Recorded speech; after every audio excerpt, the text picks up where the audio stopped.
दुनिया की तमाम छोटी और बड़ी खबरों के लिए हमारे चैनल को सब्सक्राइब करना न भूलें और बेल का बटन जरूर दबाएं। तो क्या मुसलमानों को एक मुतबादिल की ज़रूरत है, आपको ऐसा लगता है? क्योंकि कांग्रेस नहीं, बीजेपी नहीं, हमारी खुद की कुछ हमारी क्योंकि पार्लियामेंट के अंदर विधानसभाओं में हमारा आवाज़ हो कम से कम। भाई देखो, वही मुतबादिल तो अभी तो जो है ना वही है। हमको है ना किसी का फरीक नहीं बनना। ये है कि कोई यूं समझता हो कि ये तो मेरी जेब में है, ये और ये अनटचेबल। ये बेदारी लाने की जरूरत है जो है मुसलमानों एक तरफ हमारा प्रॉब्लम क्या है कि दुश्मनी ऐसी कि सीधी तलवार निकालते हैं और किसी से मोहब्बत ऐसी कि रुकू सजदे में जाते हैं। तो हम रुकू सजदे से भी बचें और ये तलवार निकालने से भी भाई हर एक के साथ ताल्लुक़ रखें। कोई अनटचेबल नहीं है और किसी ने हमको ख़रीद नहीं लिया है। इतनी जल्दी क्या थी कि आपको मंदिर बनाने के लिए शिलान्यास करना पड़ा? एक तरफ चाइना को लेकर सवाल उठ रहे थे आप पर, कोरोना को लेकर सवाल उठ रहे हैं, पेट्रोल डीजल की कीमतें कहाँ जा रही है, लेकिन आज इस पर कोई बात नहीं हो रही। आज बात हो रही है मंदिर पर, जो मुद्दे हैं उस पर तो बात नहीं हो रही है। जो बात कर रहा है उसको कैसे भी फंसाया जा रहा है, उसको गिरफ्तार किसी और मामले में किया जा रहा है, चाहे वो पत्रकार हो या एक्टिविस्ट हो। देखो ऐसा है कि ये सब, मैं वही हमेशा कहता हूँ कि जो पॉलिटिकल प्रॉब्लम है ना उसको आप पॉलिटिकली सॉल्व कर सकते हो। आपने जो बताएं बहुत सारी चीज़ें, ये पॉलिटिकल प्रॉब्लम है। चाइना ने घुसनखोरी कर ली यहाँ पर, और जिस तरीके का माहौल जो बॉर्डरों पे भी जो बन रहा है, छोटा सा नेपाल जैसा देश जो है वो हम पर गोलीबारी कर देता है। पाकिस्तान आज ही धमकी दे रहा है कि आप चाहे कितने भी राफेल लाओ, 5 लाओ, 50 लाओ या 500 लाओ, हम जाओ। हालांकि पाकिस्तान तो छोटा सा देश, उस समय कुछ नहीं, लेकिन जिस तरीके से जो मोदी जो बोला करते थे इलेक्शन से पहले, एक के बदले 10 सर लाएंगे, मुँह तोड़ जवाब देंगे, लेकिन अब वो चाइना का नाम तक अपने मुँह से नहीं लेते। देखो मैं आपको एक बात बताऊँ कि जो मैं जो समझाऊँ ये सब चीज़ों में पॉलिटिकल, यार एक बात समझो, हमारी बेवकूफ़ी होगी। एक पॉलिटिकल लीडर अपनी पॉलिटिकल रैली में हमारे खिलाफ बोलता है और हमने मान लिया। मोदी ये क्यों कहा करते थे कि हम मुंह तोड़ जवाब देंगे, लाल आंख दिखाएंगे? भाई देखो ऐसा है, मैं आपको एक बात बताऊं, मैं ना सियासी लीडर पॉलिटिकल स्पीच जब देते हैं ना इलेक्शन के ज़माने में, जुमलेबाजी होती है सारी। वो ये मोदी साहब का ही मेरे को था। मोदी साहब कहते थे मुझे 2004 के इलेक्शन में, तुम भी थे 2004 में जब इलेक्शन हो रहा था ना, तो मोदी साहब ने कहा यार जफ़र देखो अभी इलेक्शन के ज़माने में तुम बहुत कुछ सुनोगे, तो यार उसको खाली इतना लेने का, भाई होली है, तुम होली देखिए बोले यूपी की। तो मैंने कहा, तो बोले वहाँ यूपी में जब होली होती है ना रंग डाल देते हैं, कहते हैं भाई बुरा मत मानना, आज होली है। बोलते हैं ना लम्हों ने खता खाई, सदियों ने सजा पाई। और आप सुनिए एक मिनट, ही कई मंदिरों, एक मिनट, वो मंदिर अभी छोड़ भाई, एक मिनट, अरे एक मिनट आप, मैं नहीं मंदिर अभी छोड़ो ना, मंदिर की बात अपनों को नहीं करनी भाई। मैं मेरे से जो गलती हुई ना मैं उसके लिए रिस्पॉन्सिबल हूँ। 30 तारीख को मैंने फ़ोन किया मौलाना साद साहब को, मैंने कहा मौलाना आप आ जाइए और हम लोग जाते हैं पुलिस स्टेशन में। मैं अगर मेरा तो ऑपरेशन हुआ था, मेजर सर्जरी हुई थी, मैंने कहा लेकिन अगर आप कहते हो तो आई विल फ्लाई। भाई आप अमीर हो एक जमात के, बिल्कुल अमीर यानी कैप्टन, बिल्कुल, और कैप्टन गायब हो जाता है, उसको क्या कहोगे आप? मैंने हाथ जोड़े कि आप आ जाओ सामने, इससे क्या, ये तो गायब हो गए थे ना। इतनी बड़ी जमात बग़ैर लीडर के, हमने यहाँ अहमदाबाद में आपके शाहपुर के अंदर जो थे, तो मैंने फ़ोन किया और मैंने बोला कि सर आप एटलीस्ट ठीक है गलती हुई है, लेकिन ये जो आपने 2-3 जो लोग हैं उसमें वो तो यार, तो उन्होंने मेरी सुनी। मैंने कहा कि यार सर आप देख लीजिए, छोड़ दिया उनको। आप देख रहे हैं देश लाइव, देश की आवाज़। देखिए पार्टी और सरकार में ज़मीन आसमान का फ़र्क होता है। बिल्कुल, जो सरकार होती है ना वो बिल्कुल अलग होती है पार्टी से, ठीक है, वो पार्टी वाले कुछ भी बोले, लेकिन अभी तो जो पार्टी है वही सरकार है, और एक ही 2 व्यक्ति विशेष के लिए पूरा सब कुछ चलता है, एक ही सारा चलता है। देखिए वो जो भी है ना, उनके साथ हमको सिविल सोसाइटी के लोगों को डायलॉग, बातचीत कंटिन्यूस करनी चाहिए, और वो बिल्कुल तैयार है उसको। तो मीडिया से भी बात नहीं करते, वो प्रेस कॉन्फ्रेंस नहीं करते, वो क्या बात नहीं मिलते नहीं, वो तो यहाँ भी नहीं मिलते थे। एक मिनट, वो यहाँ गुजरात में जब थे तो किसी भी मीडिया को उन्होंने दिया था इंटरव्यू, लेकिन एक मिनट मुस्लिम ग्रुप्स को मैं लेके गया हूँ भाई, कम से कम 2007 और 2013 तक मैं 250 से ज़्यादा मुसलमान ग्रुप्स को लेकर गया हूँ। उसके बाद अभी 2014 से लेकर अब तक काफ़ी मुसलमान मिले, उनको ग्रुप्स मिले। तो मीडिया से वो मिलते हैं या नहीं मिलते छोड़ दीजिए, हम अपनी बात करें उनके सामने। बोल रहा हूँ जैसे अभी कोरोना को लेकर जो तबलीगी जमात पर जो सवाल उठाए गए और जिस तरीके से कहा गया, बार बार मोदी जी ने भी कुछ कहा या नहीं कहा, लेकिन आपको क्या लगता है देश में जो माहौल बन रहा है, ये कहीं ना कहीं एक नफरत का एक ज़्यादा उसको बीज को बोया जा रहा है? देखो ऐसा है, ये इसमें सरकार का कोई रोल नहीं है। ये जो कोरोना में जो तबलीग जमात का नहीं, हुआ, बीजेपी के नेताओं ने ये बातें कही, सांसदों ने ये बातें कही। मैं आपको उसमें बता रहा हूँ कि देखिए पहली गलती हमारी है, यानी तबलीग जमात की है, मौलाना साद साहब की है। क्या गलती? पहले तो मौलाना साद, आपको पता है तबलीग जमात में दो हिस्से वो दो उसमें हिस्से हो रहे हैं, हैं, बिल्कुल अभी। एक हिस्सा जो है मौलाना अहमद लाठ और मौलाना इब्राहिम देवला, वो लोग हैं कि जिन्होंने 60 साल वहाँ काम किया, निज़ामुद्दीन में अपनी गुजारे मेहनत अंजाम दी, और उनका जमात। मरकज। तो जिस वक्त ये मौलाना साद साहब का जोड़ हुआ, उस वक्त उनका भी जोड़ होने वाला था न्यू बॉम्बे में, जी। ये मार्च के टाइम पे। जी। तो लोगों ने उनके सामने रखा कि भाई अभी, क्योंकि तबलीग जमात का जोड़ यानी पब्लिक सीधी बात बराबर है, है? बहुत भीड़ उमड़ती भीड़ है। होती, सीधी बात है। बिल्कुल। तो बोले अभी आप मत करो, तो बोले बोले अभी भाई आए, लेकिन हालात ठीक नहीं है, अभी आप अपने जोड़ वगैरह जो है ना मौकूफ़ कर दो। तो मौलाना इब्राहिम साहब और इन लोगों ने अपने जोड़, उनका भी जोड़ होने वाला था वही दिनों में, 14, 15, 16 मार्च के दिनों में। यही बात मौलाना साद साहब को भी कही गई थी कि अभी आप जोड़ मत करो। जैसे इंडोनेशिया के लोग थे ज़्यादा इनके वहाँ, हाँ जी, मरकज़ पे बिल्कुल सर। ये हमारे ये लोग फारूक भाई और जो मौलाना इस्माइल साहब भी हमारे जो गुजरात के, ये लोग इंडोनेशिया गए थे उसी ज़माने में। जी। तो हालांकि इजाज़त थी, सब कुछ थी। और वही होता है ना कि तबलीग में क्या होता है, प्रोग्राम के बाद तश्कील होती है, हाँ, तो 1000-1500 लोग आएंगे हिंदुस्तान, है ना। मलेशिया की अथॉरिटीज़ ने उनको कहा कि देखो इजाज़त भी है और तबलीग के काम से हमको बड़ी मोहब्बत है, लेकिन हम लोग आपको रिक्वेस्ट करते हैं कि मत करो अभी, क्योंकि ऑलरेडी ये फैलना शुरू हो गया था। तो उन्होंने 1 मिनट में कहा ठीक है, जबकि पूरी जमात गई थी वहाँ। तो यूँ बोलते ना कि भाई ये जमात गई है तो यार अब तो इज्तिमा होना चाहिए, तो वो वापस आ गए कि नहीं करना। यही बात मौलाना साद साहब को भी कही थी, लेकिन उन्होंने किया। बहरहाल चलो, वो गलती हुई उनकी। उसके बाद जो बड़ी गलती ये हुई कि वो जो लोग थे उनके यहाँ मरकज़ में 2500 2000 जो थे, उनको वहीं रखते, भाई सरकार को बुलाते कि भाई देखो मेरे यहाँ ये दो, कोई चोरी से तो नहीं आए थे ना। और उनका प्रोग्राम भी 1 साल पहले का था, कैलेंडर इवेंट था, तो सीधा बुलाते अथॉरिटीज़ को कि भाई देखो ये मेरे वहाँ 2000 लोग हैं या जो भी हैं। आपने ये कहा गया है कि वहाँ के डीएम से बात की, वहाँ के लोगों को कही ये बातें, बसों का कहा गया, बसों का इंतजाम करिए। बिल्कुल नहीं, बिल्कुल नहीं, मैं कह रहा हूँ आपको। अरे बसों की बात ही कहाँ है? नहीं, अरे बसों का बात ही कहाँ है? किसी को जाने की जरूरत नहीं थी वहाँ से ही कि भाई ये हैं, यहाँ हैं, आप अपने डॉक्टरों को भेजिए यहाँ, उनकी टेस्ट कराइए, यानी मरकज़ से बाहर जाने का सवाल ही कहाँ है? वही तो गलती हुई, मरकज़ से छोड़ने की तो गलती है बहुत बड़ी। 2500 लोग गैर कानूनी तो नहीं आए थे, जब गैर कानूनी आए ही नहीं तो आपको भेजने की क्या ज़रूरत है? ये है गलती बहुत बड़ी। बोलते ना, लम्हों ने खता खाई, सदियों ने सजा पाई। और आप सुनिए, एक मिनट ही कई मंदिरों, एक मिनट, वो मंदिर अभी छोड़ भाई, एक मिनट, अरे एक मिनट, आप मैं नहीं, मंदिर अभी छोड़ो ना, मंदिर की बात अपनों को नहीं करनी भाई। मैं, मेरे से जो गलती हुई ना, मैं उसके लिए रिस्पॉन्सिबल हूँ। पड़ोसी क्या गलती करता है यार, ये तो कोई बात नहीं हुई ना। मेरे घर में फाका है अगर, और मेरी बीवी पूछती है कि यार भाई क्या है, नहीं मैं कहूँगा अरे पड़ोस में भी तो फाका है, ये आंसर नहीं है। छोड़िए मंदिर में क्या होता है या नहीं होता, एक ये गलती ये हुई, वहीं बुला लेते, मामला ख़त्म हो जाता। दूसरी बात, मैंने खुद बात की ना, मैं आप कह रहा हूँ आपको, 30 तारीख को मैंने फ़ोन किया मौलाना साद साहब को। मैंने कहा मौलाना आप आ जाइए और हम लोग जाते हैं पुलिस स्टेशन में। मैं अगर मेरा तो ऑपरेशन हुआ था, मेजर सर्जरी हुई थी, मैंने कहा लेकिन अगर आप कहते हो तो आई विल फ्लाई, और हम चलते हैं। आप मुझे बताइए, आप तो मीडिया के आदमी हो ने, ऐसी ज़बरदस्त चीज़ कोई मीडिया वाले को मिले, मीडिया के ओनर को, तो मसाला मिल जाए उसके। मसाला किसने दिया? तुमने दिया मसाला, आपने दिया ने, तो वो तो आप तो टीआरपी की दुनिया है भाई। माहौल क्या बिकता है? देखो आप तो मीडिया के आदमी हो ना, मैं तो 20 साल 25 साल मेरे को भी हुए ना मीडिया में, मेरे को मालूम है ना, रोज़ मेरे को फ़ोन आता है मीडिया में, रोज़ फ़ोन आता है, और 5 बजे बोलते हैं नहीं सर वो आज स्टोरी चेंज हो गई है। वो देखते हैं 1-1 घंटे में कि क्या चला नहीं है ना।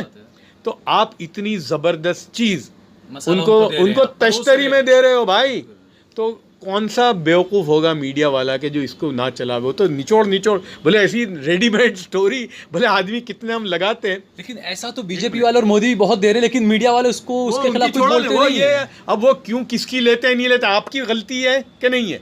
तीसरी गलती बहुत बड़ी मौलाना साद साहब की। भाई आप अमीर हो एक जमात के, बिल्कुल अमीर यानी कैप्टन, बिल्कुल, और कैप्टन गायब हो जाता है, उसको क्या कहोगे आप? मैंने हाथ जोड़े कि आप आ जाओ सामने, इससे क्या, ये तो गायब हो गए थे ना। इतनी बड़ी जमात बगैर लीडर के आप क्या कहोगे? भाई इमारत हो, तुम अमीर हो, एक अमीर की जिम्मेदारी होती है, बोलते हैं ना कैप्टन होता है ना शिप का, वो आखिर में निकलता है। जहाज जब डूब रहा होता है ना तब भी वो आखिर में निकलता है। यहाँ तो कैप्टन ही नहीं है, और मैं समझा रहा हूँ, मैं बात कर रहा हूँ, फिर मेरे से बात करना छोड़ दिया उन्होंने। अच्छा, ये सारे मामले चले, कोरोना को लेकर ये था, लेकिन उसमें उनको ईडी को लगा देना, ईडी और ये सब लगा देना, ये सब सरकार की बात कर रहे हैं, सरकार की। मैंने डायरेक्ट सरकार के जो लोग हैं उनसे बात की। मैं आपको एक बात बताता हूँ कि सरकार बहुत सॉफ्ट थी इसमें, क्योंकि सरकार जो है ना उसको तबलीग जमात मालूम है पूरी, कोई नई चीज़ नहीं, आज 100 साल से चलती है, 70 साल से उनके पास पूरा पलन, बोलते हैं ना पूरा है। अमित शाह साहब ने हवा निकाल डाली उनकी। अगर आपको याद हो, आज तक में अंजना ओम कश्यप ने अमित शाह को पूछा तो अमित शाह ने क्या कहा? बोले वो प्रोग्राम उनका सार्वजनिक नहीं था, साझा प्रोग्राम था, दूसरा कैलेंडर इवेंट थी, और बोले तबलीग जमात का कोई प्रॉब्लम नहीं है। तो उसने पूछा तो कहा जिसने अगर गलती की है तो उसको पुलिस कार्रवाई जो भी होगी वो होगी। तो सरकार ने एक बात साफ कर दी कि भाई तबलीग जमात से हमें कोई, हाँ जो मौलाना साद की जो भी चीज़ें जो आ रही थी जो है वो ठीक है, वो अपनी जगह पर है। तो गलती अगर आप करोगे, और मैं आपको एक और बात कहना चाहता हूँ कि जितने बड़े इक़्तिदार पे आदमी होता है ना, या जितनी बड़ी जमात होती है, उसकी छोटी गलती भी ज़बरदस्त नुकसान पहुँचाती है, छोटी गलती भी। तो आप बड़े उस पर हो और आपसे गलती, बोलते हैं ना, आपसे गलती बर्दाश्त नहीं है। बिल्कुल सही बात है। जफर भाई, आखिरी 2 सवाल मुझे जानने थे कि मोदी सरकार के जो दूसरा टेन्योर रहा, पहला टेन्योर रहा, आप इसको किस तरीके से देखते हैं? चाइना ने घुसनखोरी कर ली यहाँ पर, और जिस तरीके का माहौल जो बॉर्डरों पे भी जो बन रहा है, छोटा सा नेपाल जैसा देश जो है वो हम पर गोलीबारी कर देता है। पाकिस्तान आज ही धमकी दे रहा है कि आप चाहे कितने भी राफेल लाओ, 5 लाओ, 50 लाओ या 500 लाओ, हम जाओ। हालांकि पाकिस्तान तो छोटा सा देश, उस समय कुछ हो नहीं, लेकिन जिस तरीके से जो मोदी जो बोला करते थे इलेक्शन से पहले, एक के बदले 10 सर लाएंगे, मुँह तोड़ जवाब देंगे, लेकिन अब वो चाइना का नाम तक अपने मुँह से नहीं लेते। देखो, मैं आपको एक बात बताऊँ कि जो मैं जो समझाऊँ ये सब चीज़ों में, ये दौर जो है ना, अब वो लड़ाई ऐसी नहीं होगी, ये इकोनॉमिक लड़ाई का ज़माना है। और मैं समझता हूँ कि मोदी साहब सही इसलिए कर रहे हैं कि देखिए इकोनॉमिकली हम लोग ज़बरदस्त डिपेंडेंट है चाइना के ऊपर, बिल्कुल, आज से नहीं, सालों से बराबर है। तो और देखिए वो उनके फेवर में ट्रेड जो है ना, उनके फेवर में चाइना के, बिल्कुल, और ऑलमोस्ट 60-70 बिलियन डॉलर का बिजनेस है, 60 बिलियन उनका है ना, 10 बिलियन हमारा है। उसके अलावा भी है ना, हमारी कई गुजरात की कंपनियां जो वहाँ हैं, आपको पता है अभी भी 80,000 हिंदुस्तानी हैं, बिल्कुल, चाइना में जो भी कर रहे हैं, बिल्कुल। तो ये इकोनॉमिक लड़ाई है, तो ये ज़्यादा इम्पॉर्टेंट है। ये सब अखबारों के लिए ठीक है, ये सब आपकी टीवी के लिए चाइना को क्या बोले नहीं बोले, मैं समझता हूँ कि ये मेरे लिए वो, क्योंकि बहुत ज़बरदस्त डिपेंड करते हैं हम लोग। भाई मैं बहुत दूर मत जाओ आप, ये हमारा जो पूरा जो ये टेलीकम्युनिकेशन है, फ़ोन तो छोड़ दो, जो टेलीकम्युनिकेशन का इंफ्रास्ट्रक्चर है ना, वो भी सारा चाइना है, सिम कार्ड भी यहाँ तक कि चाइना से। बिल्कुल। तो आप वो अच्छा, चाइना का कुछ नहीं जाएगा, चाइना का टोटल जो ट्रेड है ना उसका इंडिया तो 2% है, बिल्कुल, उसको फर्क भी नहीं पड़ेगा हमारे। हाँ, तो इसलिए मैं समझता हूँ कि ये चाइना के साथ वो चीज़ नहीं चलेगी। वो तो फिर मोदी ये क्यों कहा करते थे कि हम मुंह तोड़ जवाब देंगे, लाल आंख दिखाएंगे? भाई देखो, मैं आपको एक बात बताऊं, मैं ना सियासी लीडर पॉलिटिकल स्पीच जब देते हैं ना इलेक्शन के ज़माने में, जुमलेबाजी होती है सारी। वो ये मोदी साहब का ही मेरे को था। मोदी साहब कहते थे मुझे 2004 के इलेक्शन में, तुम भी थे 2004 में जब इलेक्शन हो रहा था ना, तो मोदी साहब ने कहा यार ज़फ़र देखो अभी इलेक्शन के ज़माने में तुम बहुत कुछ सुनोगे, तो यार उसको खाली इतना लेने का, भाई होली है, तुम होली देखिए बोले यूपी की, तो मैंने कहा, तो बोले वहाँ यूपी में जब होली होती है ना रंग डाल देते हैं, कहते हैं भाई बुरा मत मानना, आज होली है। तो बोल दिया देखो पॉलिटिकल, यार एक बात समझो, हमारी बेवकूफ़ी होगी, एक पॉलिटिकल लीडर अपनी पॉलिटिकल रैली में हमारे खिलाफ बोलता है और हमने मान लिया, और ऐसे एक पॉलिटिकल लीडर पॉलिटिकल रैली में आपकी तारीफ करता है, हम यूँ देंगे ना वो देंगे ना, हमने मान लिया, तो दोनों हम बेवकूफ़ बनते हैं। जो हमारे खिलाफ बोलता है तो सिर्फ हमको मुसलमानों की मैं बात करूंगा कि वो जो हमारे खिलाफ बोलते हैं ना उनको भी मत मानो, और जो आपकी मोहब्बत में बोलते हैं ना उनको भी मत मानो। अच्छा ज़फ़र भाई, आखिरी सवाल ये कि कोरोना को लेकर इतना ज़बरदस्त पूरी दुनिया में ये जो माहौल बना हुआ है, ऐसे में जब सुप्रीम कोर्ट ने फैसला दे दिया, ज़मीन आपकी है, आप मंदिर बनाइए उस पर, बाद में भी बना सकते थे। एक तरफ जहाँ आप कहते हो कि मस्जिदों में जो है वो नमाज की परमिशन नहीं, ज़्यादा लोग जमा नहीं होने चाहिए, ऐसा कुछ नहीं करना चाहिए, लेकिन वहीं अगर ऐसा क्या नौबत आ गई कि इकोनॉमी गिर रही है, कोरोना के लेकर हालत इतने ख़राब हैं, ऐसे में मंदिर का शिलान्यास करना बाद में भी तो कर सकते थे ना। ये इसके अलावा क्या और कुछ मुद्दे नहीं थे मेरे लिए, या पब्लिक का ध्यान भटकाने के लिए सिर्फ? देखिए मेरे लिए जो है ना बाबरी मस्जिद का मुद्दा 2010 से ख़त्म हो गया था। मैं उसको कुछ गिनता ही नहीं था और आम मुसलमानों ने तय कर लिया। 2010 का जो फैसला है इलाहाबाद हाई कोर्ट का जो फैसला, उसमें वो एक तो आ गया था ना, सैंक्टम सेंक्टोरियम तो है ही नहीं, आपको तो बाहर का मिलने वाला है ना, मस्जिद तो बनने वाली नहीं है, ये हो गया था। और कोई supreme court Allahabad high court के जजमेंट के खिलाफ जाना ये बेवकूफ़ी होती किसी की भी अगर ये समझता। तो जब सुप्रीम कोर्ट में मामला आया था तो 90% मुसलमानों ने समझ लिया था एक बात, और जब आ गया ठीक है। अब आने के बाद वो जजमेंट का पार्ट था एक कि भाई सरकार को कि भाई कमी वो बनाओ और वो प्रोसेस ऑफ टेम्पल शुरू करो। मेरे नज़दीक उसके बाद से ये कोई मसला ही नहीं था कि ये 10 दिन में बनाते हैं मंदिर कि 10 साल में बनाते हैं। I am not even concern.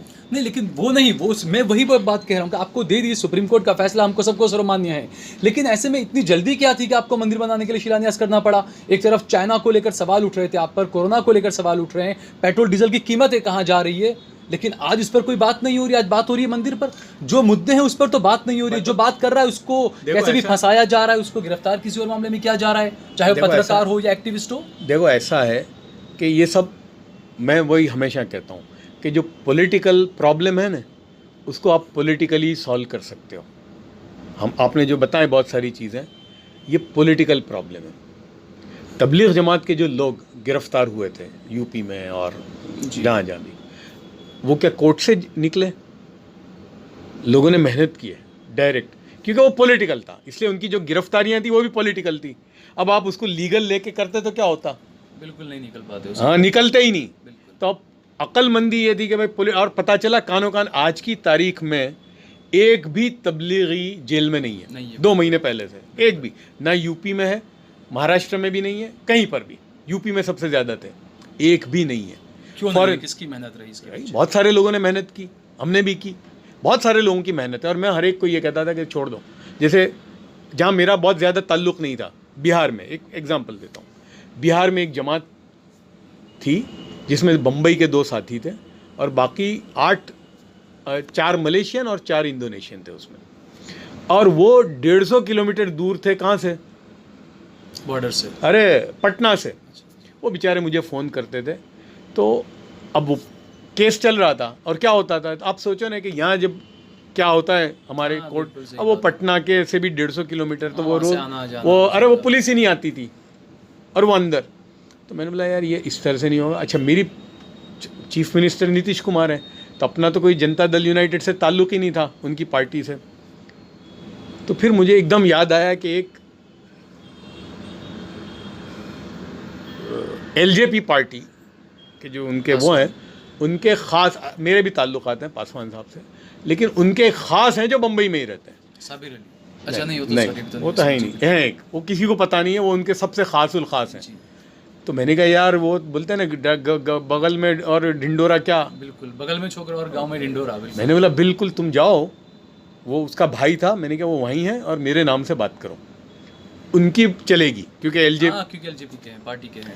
अल्हम्दुलिल्लाह गए, वो बिल्कुल रमज़ान का महीना था, रमज़ान में अभी रमज़ान था, उन्होंने 2 दिन में छुड़वा दिया। तो हमेशा याद रखो, जो पॉलिटिकल अंदर होता है या होता है, ये चलता है, ये कोई नया नहीं है। ये पॉलिटिकल, ये गिरफ्तारियां जो होती हैं ना, अदर देन दैट वो पॉलिटिकल होती है, उसका हल पॉलिटिकली होता है। हमने यहाँ अहमदाबाद में आपके शाहपुर के अंदर जो थे, तो मैंने फ़ोन किया और मैंने बोला कि सर आप एटलीस्ट ठीक है, गलती हुई है, लेकिन ये जो आपने 2-3 जो लोग हैं उसमें, वो तो यार, तो उन्होंने मेरी सुनी। मैंने कहा कि यार सर आप देख लीजिए, छोड़ दिया उनको। तो कोई मैंने बोला भाई छोड़ो, अभी हम लोग बात करते हैं, गलती से आ जाता हूँ तो बोलते हैं चावल के साथ कंकर भी आ जाते तो आ गए, लेकिन फिर बोलते हैं ना जब ठंडा होगा, तो उन्होंने एक ठंडे उसमें लिया। तो मेरा 15 साल से जो तजुर्बा है सरकारों से कि वो डायलॉग से ही कि डायलॉग और जो पॉलिटिकल मसला है it has to be solve politically. तो हमको है ना इसी तरह से, और वो तभी होगा कि यू बिल्ड ब्रिजेस। अभी आप लास्ट ये जो बंद हो गया ना, बच्चे फंस गए मदरसे के, मुझे तो मालूम नहीं था। बिहार के बच्चे थे यहाँ पर, और मुझे फ़ोन कौन कर रहे हैं मालूम है? मैं नाम नहीं लेते, एक हजरत है टीवी पर रोज़ मोदी को गालियाँ देते हैं, रोज़ होता है, रोज़ाना मेरे को फ़ोन करते हैं, यार ज़फ़र भाई तुम देखो, तुम बात करो। तो मैंने जहाँ भी मुझे बात करनी थी तो मैंने की, तो उसमें फिर 2 तो ट्रेन चली, तीसरी ट्रेन में क्या वो नहीं, उन्होंने कांग्रेस पार्टी ने बोला हम पैसे देंगे ना वो। अब मदरसे वालों ने उनको मना किया कि भाई तुम यहाँ मत आओ, हमको नहीं चाहिए आपके पैसे। लेकिन फिर भी स्टेशन पे पहुँच गए थे, 15-20 बच्चों ने ले लिए पैसे और वो वीडियो चलाई उन्होंने। तो जाहिर है सरकार के ख़िलाफ़ करोगे तो उन्होंने बंद कर दी ट्रेन। अब इनको तो मालूम नहीं, वो कलेक्टर बोलते हैं हाँ कल आओ, कल चलेगी, परसों चलेगी। फिर मेरे को मालूम था कि क्या है, मैंने कहा यार ये इन्होंने अपने लिए पॉलिटिकली बस अब तो लड़ाई कांग्रेस और उनकी हो गई है, उसमें मर गए अपने मुसलमान बीच में पीछे जा रहे थे। तो फिर हमने बात की कि भाई, तो उन्होंने वापस लगाई ट्रेन। इसी तरह देवबंद सहारनपुर में फंसे हुए थे, सबको निकाला। आप देख रहे हैं देश लाइव, देश की आवाज।